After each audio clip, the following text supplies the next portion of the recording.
On July 29th, the Mariners lineup in Flux faced off against Luis Severino for the first time since Game 1 this year, and Logan Evans' Breakers were mashed in a minor league park. Welcome to the Dom Skiing Channel, your one-stop shop for the Mariners storylines on Seattle's minds. And in this game, the Mariners lose 6-1 to the Oakland A's. They get out hit 8-6, only get out hit on expected batting average by 4 measly points, 230 to 226. But when you look at this game, it's kind of a tale of two different sides of the ball. You got the Mariners going up against Luis Severino, and the A's going up against Logan Evans. And Logan Evans gives up 2 big home runs in this game, both on his breaking balls in the minor league ballpark. Neither of them particularly awful pitches. The second of them being, start with this one, just at bat number 44 on StatCast against Shea Langeliers' second pitch sweeper, and it's inside on Langeliers, who's a stocky guy who can get on those inside pitches, gives up the homer on it. When you're pitching in T-Mobile, this probably is not going to be a homer.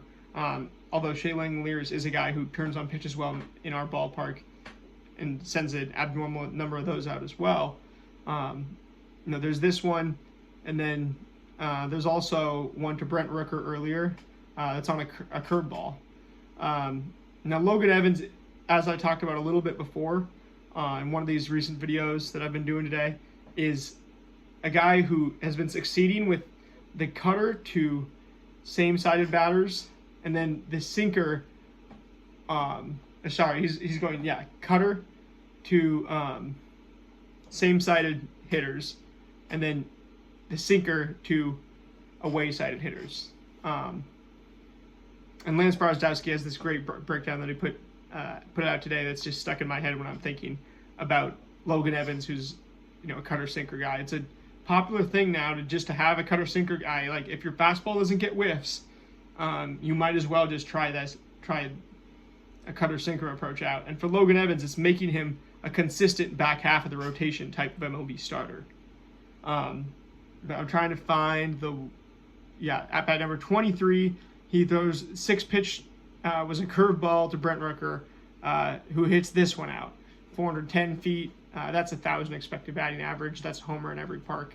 And that ends up being a 3-run homer. With just those 2 homers, they've already put up 4 runs on us.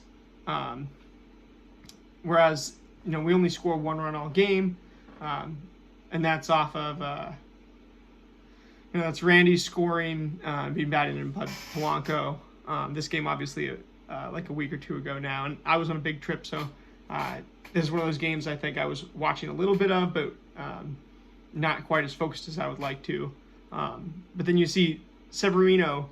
We did a good job, again, with Ben Williamson in the lineup, who is a pest, the same way that Jake Fraley, Jose Caballero are, and used to be for us, and are, they're both still starters in this league for a reason. It's because when you have a pest in your lineup, you protect everybody else to a degree that you can't when you don't have one of those players. And it's not a strategy that a team like the Dodgers is going to employ that much, because statistics and analytics definitely favor putting 9 of the best hitters in the lineup. But a guy like Ben Williamson, Jose Caballero, or Jake Fraley is not going to show up in the StatCast as much, but is going to be an absolute pest. It's going to protect everybody else, get the pitch count up for the opposing pitchers. Ben Williamson here, you see he walks 1 time, doesn't strike out, doesn't get a hit, he goes 0 for 3, but helps get that pitch count for Luis Severino up to 93 in just 5 innings. Whereas Logan Evans manages to scrape through 4.2 on 87 pitches, does get lit up in the minor league ballpark, which is a recurring theme. It's Sacramento. He allows 8 hard hits on 87 pitches, whereas Severino only allows 5 hard hits on 93 pitches. So Logan Evans also gives up 6 earned runs, 7 runs total. Does strike out 7 guys, but when you face that many batters, you're likely to strike out a lot more guys. So that's not quite as indicative of swing and miss stuff. Then he walks 2 guys as well. Putting a lot of runners on base, allowing a lot of runs for Logan Evans. And he tried to throw 6 pitches in this start. He threw each of those 6 pitches 10 times at least as well. So he got away from the sinker cutter approach, really, is the problem here. He only throws 24 sinkers, 19 cutters.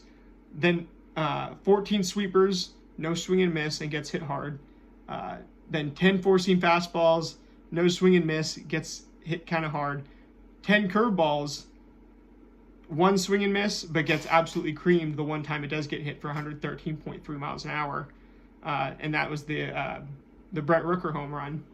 And then the changeup with 2 swing and miss on 10 pitches is awful, but then gives up some really hard hits on that one too, with that over 100 mile an hour average exit velocity. So with Logan Evans, the sinker cutter stuff has been working all season, but he just isn't showing that he has a super reliable third, fourth, fifth pitch. And that's the question going forward for him is how many days can you get by with a really good scouting report and sinker cutter the death, sinker those righties to death and then cutter those lefties to death.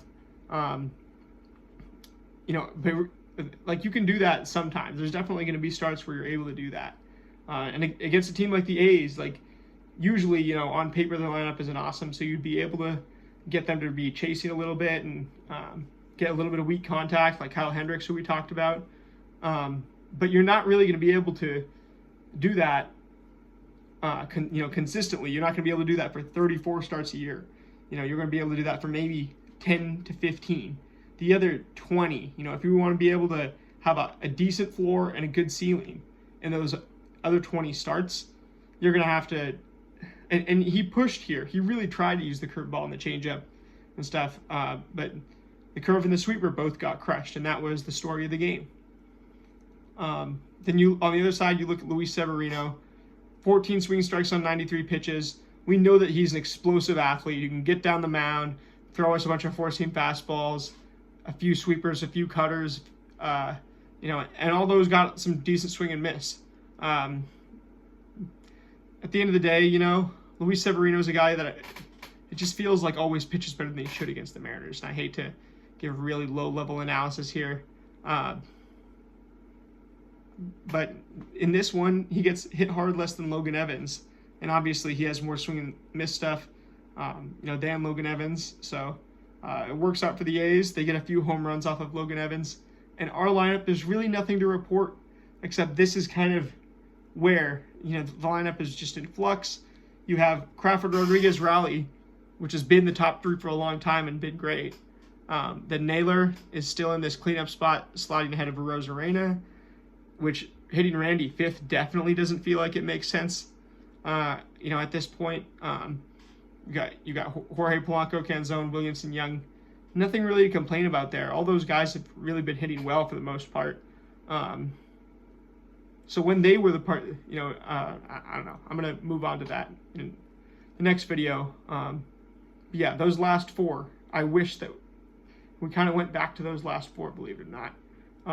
But I'll tell you guys my thoughts going forward and stuff in the next video. Going to move on to game 109 and recap the final series before we kick off against the White Sox in about an hour and 15 minutes.